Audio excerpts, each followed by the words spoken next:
Madam మనం ఈ ఈ మధ్యన అంటే దేవాదాయ శాఖలో ఒక ఆఫీసర్గా పనిచేస్తున్నటువంటి శాంతి అన్న ఒక వాళ్ళ హస్బెండ్ అనమాట మదన్ గారు ప్రెస్ మీట్ పెట్టి చాలా ఇబ్బంది పడి కొన్ని విషయాలు చెప్తున్నాడండి. విజయసాయి రెడ్డి గారిని కొన్ని ఆరోపణలు చేశారు. లేదంటే సుభాష్ గారని ఆయన ఒక పబ్లిక్ ప్రాసిక్యూటర్ అనుకుంటండి. వీళ్ళిద్దరిలో తన అమెరికాలో ఉన్నప్పుడు తన భార్య శాంతి ఒక అబ్బాయిని ప్రసవించింది, డెలివరీ అయ్యింది. ఆ అబ్బాయి తండ్రి ఎవరో నాకు తెలియాలంటున్నారండి. ఇది ఎలా చూద్దాం ఉంటారు ఈ కేసు మేడం? ఒకటండి, ఇదేంటంటే అంటే చట్టం ప్రకారం ఏంటిది, చట్టం ప్రకారం తెలుసుకోవాలి. అతను మదన్ అడుగుతున్నాడు, ఆ పిల్లోడు తండ్రి ఎవరో నాకు తెలియాలని. ఎవరిని అడుగుతున్నాడు? దేవాదాయ శాఖ కమిషనర్ అడుగుతున్నాడు. నాకు న్యాయం కావాలి అని ఎవరిని అడుగుతున్నాడు? ముందు ఒక లెటర్ రాసి మీడియాని పెట్టి ప్రెస్ మీట్ పెట్టి చెప్పి మీడియా న్యాయం చేయగలదా? ప్రజల దృష్టికి తీసుకొచ్చాడండి. ప్రజల దృష్టికి తీసుకురావడం కరెక్టే. మీడియా ఎప్పుడు వాళ్ళని ప్రజలకు దృష్టి తీసుకురావాలంటే ఇతను వెళ్ళి నాకు న్యాయం కావాలి అని ఫస్ట్ ఎవరికి కంప్లైంట్ చేయాలి? పోలీస్కి కంప్లైంట్ చేయాలి. లేదు ఇలాంటి మీరు చేయలేరు, కోర్టుకి వెళ్ళి డైరెక్ట్గా ప్రైవేట్ కంప్లైంట్ వేసుకోవాలి. నా భార్య మీద నాకు అనుమానం ఉంది, ఆ కొడుకు నాకు పుట్టలేదు, సో కాబట్టి నేను అమ్మాయికి డైవర్స్ ఇద్దాము అనుకుంటాను, అంతే తప్ప నేను ఇలాగా మీరు డిఎన్ఏ టెస్టులు కావాలి, నేను తండ్రి కాను అది అన్నది ఆ మొగుడు పెళ్ళాలి ఇద్దరు నిర్ధారించుకోవాలి. ఇది 4 గోడల మధ్య జరిగింది. ఇలాగ మనం చేసుకుంటూ పోతే ప్రతి పిల్లలకి ఇప్పుడు డేట్ ఆఫ్ బర్త్ సర్టిఫికేట్ లాగా డిఎన్ఏ సర్టిఫికేట్ ఇవ్వాల్సి వస్తుంది. ఈ పిల్లాడు నా మొగుడికే పుట్టాడు అని కొత్త చట్టాలు తీసుకురావాలి. ఇది సాధ్యం కాదండి. ఇది సాధ్యం కాదు. మరి నువ్వు నీ కొడుకే కాదు అని నువ్వు అనుకుంటున్నప్పుడు మీడియా వాళ్ళు ఆడుకోవడంలో తప్పులేదు. ఎలిగేషన్స్ మళ్ళీ ఎవరి మీద పెట్టాడు? పోనీ అటు ఇటు ఎవరి మీద పెట్టలేదు. విజయసాయి రెడ్డి మనకేం చుట్టం కాదు, నాకు అసలు చుట్టం కాదు, నేను ఆయన ఎప్పుడు చూడలేదు. కాకపోతే ఆయన ఒక reputed person, political leader. Vijayasai Reddy గారిని ఈ అమ్మాయి ట్రాన్స్ఫర్ కోసం ఏదో దాంట్లో అడిగాడు, విజయవాడ నుంచి వైజాగ్ ట్రాన్స్ఫర్ చేయండి అండి, మా పిల్లలు అక్కడ ఉన్నారని. నువ్వు అతన్ని అడిగేవు అంటే నీకు వాళ్ళకి గుడ్ రిలేషన్షిప్, మీకు ఎప్పటి నుంచో రిలేషన్ ఉంది, ఫ్యామిలీ రిలేషన్ లాగే ఉంది. నువ్వు ట్రాన్స్ఫర్ చేయించుకుంటున్నావు శాంతిని అని సింగిల్ అంటే శాంతి మా భార్య అని కాకుండా శాంతి అని ఉపయోగించాడు. అక్కడ ఉపయోగించినప్పుడు మీకు ఇద్దరికి దగ్గర సంబంధాలే ఉన్నాయి, నీకు ఆ సంబంధాన్ని పెట్టుకొని అనుమానం పెట్టాడు. అది అవునా కాదా అని ఆ అమ్మాయిని అడగాలి, అంతేకాని తీసుకెళ్లి రోడ్డు మీద పెట్టడం ఏంటండి? ఎవడిచ్చాడు వీడికి హక్కు? పుట్టిన అబ్బాయి ఎవరి తాలూకా, అతను విజయసాయి రెడ్డి కొడుకు ఇలాగ అంటున్నాడు. అది ఫస్ట్ వీడికి ఆ డౌట్ ఎందుకు వచ్చింది? ఇతను లేడు కదా, అమెరికాలో లేడు అని అంటున్నావు, వచ్చినప్పుడు తగలడ్డాడు కదా, తగలడినప్పుడు ఆ పిల్లాడు పుట్టి ఉండొచ్చు కదా. లేదండి, మొత్తం అమెరికాలో ఉన్నప్పుడే జరిగింది అంటున్నాడు. వాడు ఒక దాంట్లో కన్ఫెస్ చేసాడండి, నేను వీడియో చూసాను, నేను వచ్చాను ఇండియాకి వచ్చినప్పుడు ఆ అమ్మాయి ఫేస్ చూడలేదు అని అంటున్నాడు. పిల్లాడు పుట్టడానికి ఫేస్ చూడవలసిన అవసరం లేదు, కలిసి ఉండొచ్చు కదా. మనం ఎంతసేపు ఒక వేంపే వినిపించుకోకూడదు, అయి ఉండొచ్చు కదా, భార్యే కదా. ఆ అమ్మాయి ఎవరు బయట తిరిగేది కాదు కదా, కమిషనర్ ర్యాంక్లో ఉంది. ఎంత కష్టపడితే వస్తుందండి అక్కడి వరకును. మళ్ళీ ట్రైబల్ లేడీ ఏదో వచ్చేసింది కోట అంటారు. ఏ కోట అయినా సరే చదవాలి, మినిమం చదవాలి కదా, కష్టపడితేనే కదా వచ్చింది. ఆ ర్యాంకులో ఇప్పుడు ఇదే సేమ్ ఎన్నో జరిగాయి. మళ్ళీ ఇప్పుడు అతను అమెరికాలో ఉన్నప్పుడు ఇదేంటి నేను ఇక్కడ ఉన్నాను కదా, నీకు మధ్యలో వచ్చాడు అంటే అది కదండి. అతను అమ్మాయి ఒప్పుకుందండి, నేను IVF చేయించుకున్నాను, ఒక డోనర్ తీసుకున్నాను చెప్పిందంట. అవును, డోనర్ తీసుకున్నాను అని చెప్పింది కదా. మరి ఇంకనేమి, మరి విజయసాయి రెడ్డిదే ఎందుకు అనుకుంటారు? అయినా ఒకటండి, అతను ఏజ్ ఎంత? ఆ ఏజ్ లోని అంటే ఒకటి స్పెర్మ్ కౌంటింగ్ తక్కువ ఉంటుంది, పిల్లలు పుట్టే ఛాన్సెస్ ఉండదు. ముందు 2 ఆడపిల్లలు ఉన్నారండి. 2 ఆడపిల్లలు ఎవరికి పుట్టారు?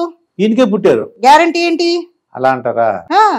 ఒకదాన్ని నువ్వు అపనమ్మకం పెట్టుకున్నావు అన్నప్పుడు 2 పిల్లలు నీకే పుట్టారని గ్యారంటీ ఏంటి? అతను అప్పుడు అంటే తన దగ్గర ఉంది కాబట్టి అతను నమ్మకం అనుకోండి. మొగుడు పక్కన ఉండగా వేరే వాడి దగ్గరికి వెళ్ళకూడదు అని ఏం రూల్ లేదు కదా అండి. అప్పుడు కూడా చేసి ఉండొచ్చు కదా, ఇదే పెళ్ళం కదా, ఇదే మొగుడు కదా, ఇదే ఎలిగేషన్ కదా. అప్పుడు రాంది ఇప్పుడు ఎందుకు వచ్చింది? ఇంకొక వీడియోలో ఈ అమ్మాయి ఏదో అంటున్నట్టు విజయసాయి రెడ్డి ఏజ్డ్ పర్సన్, ఆయన చనిపోతే ఈ అబ్బాయికి ఆస్తి వస్తుంది. ఒకటండి, భార్య అని కాదు నేను అనేది, ఎవరైనా సరే బయట ఆడవాడు ఎవరైనా తిరిగారు అని అంటే కనుక వాళ్ళు ఇల్లీగల్ వైఫ్, ఇల్లీగల్ కాంటాక్ట్స్ అని అంటారు. కానీ ఈ ఇల్లీగల్ కాంటాక్ట్స్లో పుట్టిన పిల్లలు మాత్రం ఇల్లీగల్ కాదు, కాదు లీగల్. లిజిటిమేట్ చిల్డ్రన్స్ ఉండరండి, ఇల్లిజిటిమేట్ చిల్డ్రన్స్ ఉండరు, లెజిటిమేట్ చిల్డ్రన్స్ అంటాం మేము. అంటే వాళ్ళు లీగలైజ్డ్ పిల్లలు, నీ రక్తం పంచుకుని పుట్టారు కాబట్టి నీ ఆస్తిలో వీడికి హక్కు ఉంటుంది. ఇప్పుడు డిఎన్ఏ టెస్ట్ అడుగుతున్నారండి. డిఎన్ఏ టెస్ట్ అసలు ఏంటి ప్రొసీజర్? డిఎన్ఏ టెస్ట్ చేయాలంటే కోర్టు దగ్గరికి వెళ్ళి ఏం చేయాలంటే మదన్ ఏం చేయాలండి? ఫస్ట్ ఒకటండి, వీళ్ళు ఏంటంటే నాకు అనుమానంగా ఉంది, ఓకే నా భార్య నాతోటి సవ్యంగా ఉండట్లేదనో లేకపోతే ఇలాగా తప్పుడు అంటే తను అమెరికాలో పూర్తిగా 2 years అమెరికాలో మీరు ఓకే అక్కడ ఉంటున్నది ప్రూఫ్స్ తీసుకొచ్చి ఇక్కడ డెలివరీ టైము, కన్సీవ్ టైము ఇవన్నీ పెట్టి ఆ అమ్మాయి మీద కేసు వేయొచ్చు. నన్ను చీట్ చేసింది అని ఈ అబ్బాయి కేసు వేసుకోవాలి. వేసుకున్న తర్వాత ఏవో కొంత లెందీ ప్రాసెస్ ఉంటుంది, ఆర్గ్యుమెంట్స్ అవి ఉంటాయి, ఎగ్జామినేషన్ ఉంటుంది. ఇవన్నీ అయిన తర్వాత కోర్టుని వీడు కనుక అడిగితే పిటిషన్ పెట్టుకుంటే పర్మిషన్ ఇస్తుంది డిఎన్ఏకి పంపమని. ఒప్పుకుంటారు, కొన్ని సందర్భాల్లో ఒప్పుకుంటారు. అక్కడ ఎలిగేషన్ పెట్టింది కూడా వేరే వాళ్ళ మీద కాదు కదా, ఇప్పుడు 2 persons ఉన్నారు అంటున్నారు. ఒక అతను రెడీ అంటున్నాడు, సుభాష్ రెడ్డి నా మీద నేను రెడీ, నేను వచ్చేస్తాను అంటున్నాడు. అవును, విజయసాయి రెడ్డి గారిని అప్పుడు కోర్టు ఏమంటదండి? కోర్టు మిమ్మల్ని ఎవరిని అడగదండి, అమ్మా వస్తావా అని అడగరండి. వాళ్ళు ఆర్డర్ వేస్తారు, కోర్టు ఆ బ్లడ్ శాంపిల్స్ తీసుకెళ్తారు, డిఎన్ఏ టెస్ట్. విజయసాయి రెడ్డి గారిని ఎవరైనా అక్కడ ఎవరైనా సరే కోర్టు కనుక ఆర్డర్స్ వేసింది అంటే అప్పుడు కంపల్సరీ రావాల్సిందే, ఎవరైనా రావాల్సింది. అప్పుడు ఒకవేళ డిఎన్ఏ టెస్ట్ విజయసాయి రెడ్డి గారిదే అని తెలిసింది అనుకోండి, అప్పుడు ఆ కుర్రోడికి ఏంటంటే ఆస్తులు ఇప్పుడు ఆస్తి కోసం గొడవ పెట్టుకుంటున్నారు అంటే డైరెక్ట్ పిటిషన్ వేసేయచ్చు కదా. ఓకే వీడు నీకే పుట్టాడు, ఎందుకంటే కన్నది వాళ్ళకేనని ఈ అమ్మాయికే తెలుస్తుందండి, తల్లికి తెలుసు కదా. ఈ వీడు నీ కొడుకే కాబట్టి నువ్వు ఆస్తి ఏంటి ఇవ్వడా, ఇంత రచ్చ చేయవలసిన అవసరమా? వాళ్ళ ఉద్దేశం ఏంటి అనేది తెలియట్లేదు. ఈ ఇద్దరు కొల్యూటై చేస్తున్నారా మొగుడు పెళ్ళం? మరి ఆలోచించాలి కదా. ఈ అమ్మాయి ఫోన్ చేసింది ఎవరికి? మొగుడికే. నాకు ఇష్టమే అని అంటున్నాడు. ఇన్ని చేసినా నేను భార్యను ఏమైనా విడాకులు తీసుకుంటాను అని ఏమనట్లేదు కదా. ఇద్దరు కుమ్మక్కై ప్లాన్ చేస్తున్నారు, పెట్టచ్చు. పెడితే అప్పుడు ఏమవుతుంది? అప్పుడు ఆయన పరువు పోతుంది కదా. ఆయన పరువు పోతుంది. డిఎన్ఏ టెస్ట్ ఒప్పేసుకుంది అనుకోండి, ఒప్పుకుని ఒకవేళ అతనిది కాదు అని తెలిస్తే మాత్రం వీళ్ళకి మాత్రం వాయింపే. కానీ అవునని తెలిసింది, ఎందుకంటే వీళ్ళు ప్లాన్డ్ గా ముందే ప్లాన్ చేసుకున్నారు అనుకోండి. అవును అని తెలిసిన తర్వాత మనం ఏం ఉండవండి, మీడియా దాకా రాదండి. ఇంకా అక్కడ అయిపోయింది, కోర్టులో ఒప్పుకుంటాడు, ఏదో ఉంటుంది. ఇప్పుడు ఏమి అడల్టరీ ఏం తప్పు కాదు కదా, సుప్రీంకోర్టు ఆర్డర్స్ ఇచ్చింది. మీ చావు అంటున్నారు కదా, దాన్ని తీసుకెళ్లి మనం కోర్టులో పెట్టవలసిన అవసరం లేదు. ఆల్రెడీ మీకు ఇచ్చేసారు స్వేచ్ఛ, మీరు ఎలాగైనా ఉండొచ్చు. అంటే హస్బెండ్ ఉండగా వైఫ్ వెళ్ళొచ్చు, వైఫ్ ఉండగా హస్బెండ్ కూడా ఇంకొక అమ్మాయితో ఉండొచ్చు. వెళ్ళట్లేదా? ఎంతమంది వెళ్ళట్లేదు? ఇది వరకు ఏంటంటే మనకి ఇండియన్ కల్చర్లో సెకండ్ మ్యారేజ్ లేదు, అందుకని ఇప్పుడు ఏం తీసుకొచ్చారు? సహజీవనం అంటే ఏంటి? తిరుగుబోతు వాళ్ళు వైశ్యాల కిందే లెక్క. దాని ఆ పేరు ఏమో పాపం చెడ్డ పేరు ఇచ్చారు. ఇప్పుడేమో దీన్ని సహజీవనం, అడల్టరీ అని కోర్టు భాషలో ఇచ్చారు. ఏదైనా తప్పేనండి. సుప్రీంకోర్టుకి ఆర్డర్ ఇచ్చిన తర్వాత ఇంకా ఇలాంటి ఏం చేస్తుంది కోర్టు? ఈ కేసులు ఎక్కువైపోతున్నాయి, రోజు కోర్టులు నిండిపోతున్నాయి, పోలీస్ స్టేషన్లు నిండిపోతున్నాయి. దానికి ఏదో సొల్యూషన్ చేయాలి కదా. అందుకని ఇంకా తప్పు లేదురా బాబు అంటే కనీసం మరుగుగా అయినా చేస్తారు, లేకపోతే విచ్చలవిడిగా చేస్తున్నారు. అది దానికోసం ఏదో ఇచ్చింది. కొంతమంది పాపం ఇలాంటి వృత్తిలో ఉన్న వాళ్ళకి ఇదేదో మేలుకోరు ఉంటుంది కదా అని అనుకుంటే ఇంట్లో తిని కూర్చుని అరగని వాడు కూడా రోడ్లు ఎక్కుతున్నారు. ఈ ఒక చట్టం పట్టుకొని మాకు సహజీవనం అనేది supreme court orders, supreme court guide lines ఇచ్చినందుకు వీళ్ళందరూ విచ్చలవిడిగా తిరుగుతున్నారు కదా. అది వీళ్ళ కోసం ఇచ్చింది కాదండి, వేరే ఈ వృత్తి మీద ఆధారపడిన వాళ్ళకి ఆ రైట్స్లోని పట్టుకుని వాళ్ళని చితకొట్టకుండా ఉండడానికి పనికొస్తున్నారు. వాళ్ళ ఉద్దేశంతో ఇచ్చారన్నమాట. ఇప్పుడు ఇదొరకండి లాడ్జిల మీద హోటల్ మీద రేట్ చేసినప్పుడు ఎవరో ఒక అబ్బాయి అమ్మాయి ఉన్నారనుకోండి, ఇది వాళ్ళ మీద ఏమో కేసు ఉండేది. ఇప్పుడు ఏమో లేనట్టుగా దీన్ని పెట్టుకుని నాకు అర్థమైంది, కేసులు లేవు, పీటా కేసులు లేవు. అంటే వాళ్ళిద్దరూ మైనర్లు కాకుండా మేజర్లు అయితే ఒక అబ్బాయి ఒక అమ్మాయి హోటల్లో ఎక్కడున్నా మేజరు మైనరు ఎప్పుడో తెలిసినండి ఇది తప్పు అని మనం పోలీస్ స్టేషన్కి వెళ్తేనే. అలాగ కానప్పుడు ఇంకా ఇష్టం. మేజర్ ఎక్కడ ఉందండి? మనం చూస్తున్నాం కదా, 6 నెలల పిల్ల దగ్గర నుంచి రేపు చచ్చిపోతుందన్న ముసల్దాన్ని కూడా వదిలిపెట్టట్లేదు. 90 ఏళ్ల ముసల్దానికి కూడా సెక్యూరిటీ లేదు. ఎందుకు ఈ పరిస్థితి వచ్చిందంటారు మేడం? ఎందుకు వచ్చింది అంటే ఇవన్నీ చూస్తుంటారు కదా మీడియా, మీ మీడియా చూపిస్తుంది కదా. సెల్ ఫోన్ లో ఒకటి వచ్చింది, సెల్ ఫోన్లు అన్నింట్లోని మీడియాలోని ఏంటంటే ఇప్పుడు చిన్నపిల్లలే ఉన్నారు, వాళ్ళకి యాంగ్జైటీ ఉంటుంది.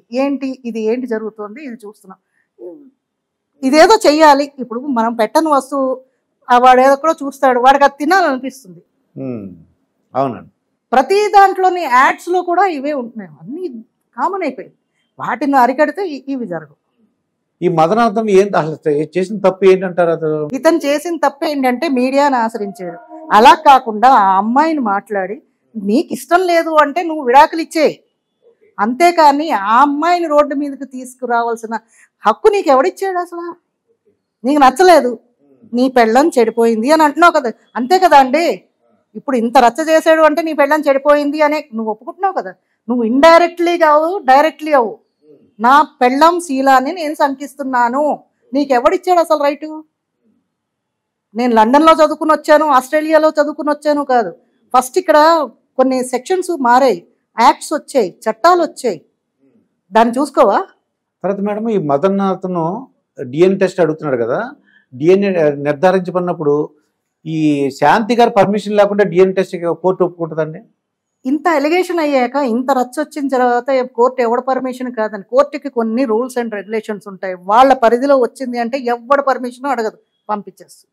పంపిస్తారండి. అంటే శాంతి గారి పర్మిషన్ అవసరం లేదు, ఎవరి పర్మిషన్ అవసరం లేదు. అంటే ఇలాగా అతను మదన్ అతను పెట్టుకున్న పిటిషన్ పెట్టాలి, అతను పెట్టాలి. అసలు ఫస్ట్ చేయవలసింది అది. చేయకుండా ఇవన్నీ ఏంటంటే ఇవి షార్ట్ కట్స్ ఉపయోగిస్తున్నాడు. ఈ షార్ట్ కట్స్ లో నీకు న్యాయం జరగదు. నిజంగా నువ్వు న్యాయం కావాలని అనుకుంటే కోర్టుకు వెయ్యి. నా పెళ్ళం మీద నాకు అనుమానంగా ఉంది, ఆమె ప్రవర్తన బాగోలేదు, నన్ను చీట్ చేసింది, నేను ఊర్లో లేనప్పుడు కన్సీవ్ అయింది, ఫలానా వాడికి అన్నది అని నువ్వు పెట్టు ఎలిగేషన్. దాన్ని ఎలిగేషన్ అంటాం. నిర్ధారణ కాలేదు, రుజువు అయ్యేదాకా మేము దాన్ని చట్టం దగ్గరే ఉంచుతాం. రుజువు అయిన తర్వాత నువ్వు పేపర్కి ఇచ్చుకున్నా బాగుండేది. అసలు ఎందుకు బయటకు వచ్చారండి? ఆ శాంతి అన్న ఆవిడ ఎందుకు ప్రెస్ మీట్ పెట్టి ఇతను 30 crores అడిగాడటండి. 10 crores ఏమో పెద్ద పిల్లకి, 10 crores ఏమో ఇంకోటి, 10 crores తనకి.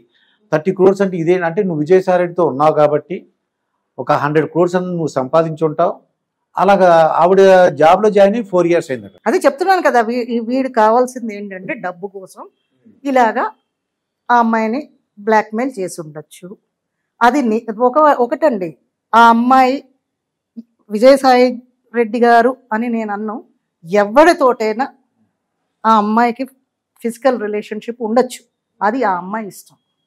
ఆ అమ్మాయికి కొన్ని హక్కులు ఉన్నాయి, ఎవరితోటైనా సహజీవనం చేసే హక్కు ఉంది. పిల్లలు కూడా కనొచ్చు అనమాట. వెళ్ళినప్పుడు పిల్లలు ఎందుకు కనకూడదు? నాకు పెంచే స్తోమత ఉంది అని అన్నప్పుడు కంటారు, ఎవరిని అడిగి కనవలసిన అవసరం లేదు. ఇది ఎంతవరకు అంటే గుమ్మం లోపల ఉన్నప్పుడు సంసారం అండి, ఇది గుమ్మం బయటకు వెళ్ళిపోయిన తర్వాత ఇంకా అది సంసారం కింద లెక్క రాదు. అది అంటే డిఎన్ఏ సుభాష్ అతను ఏంటంటే నన్ను ఓకే నేను రెడీ, నేను ముందుకు వస్తానండి. విజయరెడ్డి సార్ గారు అలా అంటలేదు అంటారు మీడియా వాళ్ళు. ఆయన వచ్చి నాకు సంబంధం లేదు, నన్ను కూడా డిఎన్ఏ టెస్ట్ చేసుకోండి అని ఎందుకు అంటలేదు అంటారు వీళ్ళు మీడియా వాళ్ళు. వాళ్ళకి ఏం సంబంధం ఉందో మనకు తెలియట్లేదు కదా. వీళ్ళ మాటల్లో మనం చూసాం కదా, విజయసాయి గారిని నేను ట్రాన్స్ఫర్ అడిగాను విజయవాడ నుంచి, అది అంత ఆషామాషి కాదు అని అన్నారు. విజయసాయి రెడ్డిని ఎందుకు అడగాలి? నీకు అతనికి ఈ అమ్మాయికి అనుమానం ఉన్నప్పుడు నువ్వు నిజంగా కరెక్ట్ పర్సన్ అయితే అతన్ని ఎందుకు అడుగుతావు? ఇంకెవరు ఊర్లో లేరా మినిస్టర్స్? వేరే వాళ్ళని అడగచ్చు కదా, ట్రాన్స్ఫర్ కోసం అర్జీ పెట్టుకోవచ్చు కదా. నా పిల్లలు అక్కడ ఉన్నారు, లేకపోతే మా అత్త మామ ఓల్డ్ ఏజ్ వాళ్ళని నేను చూడాలి అని ఈ అమ్మాయి పెట్టుకోవచ్చు కదా. ఆయన్ని ఎందుకు అడగాలి? ఎందుకంటే ఆయన ఫ్రెండ్. అదొకటి విశాఖపట్నం ఇన్ఛార్జిగా ఉండేవారట. అదే చెప్తున్నాను, ఏది what ever it may be, ఆయన తోటి వీళ్ళకి గుడ్ రిలేషన్షిప్ ఉంది. సో అది ఇలాగ యూస్ చేసుకున్నాడు, లేదు ఆ అమ్మాయి ఏదో యూస్ చేసుకుంది అనుకోండి, అది వాళ్ళ ముగ్గురు కూర్చొని మాట్లాడుకోవాలి అంతే తప్ప ఆ అమ్మాయిని ఇప్పుడు అసిస్టెంట్ కమిషనర్ ర్యాంకులో ఉంది. ఇప్పుడు వీళ్ళు ఇద్దరు కలిపి, ఇప్పుడు విజయసాయి రెడ్డి గారు ఆడుకున్నాడా లేదా మనం పక్కన పెడదాం, మొగుడు ఆడుకుంటున్నాడు, అందరూ ఆడుకున్నట్టే కదండి ఆ అమ్మాయి జీవితంతో. ఇప్పుడు ఆ అమ్మాయి ఈ జాబ్ కంటిన్యూ చేయగలదా?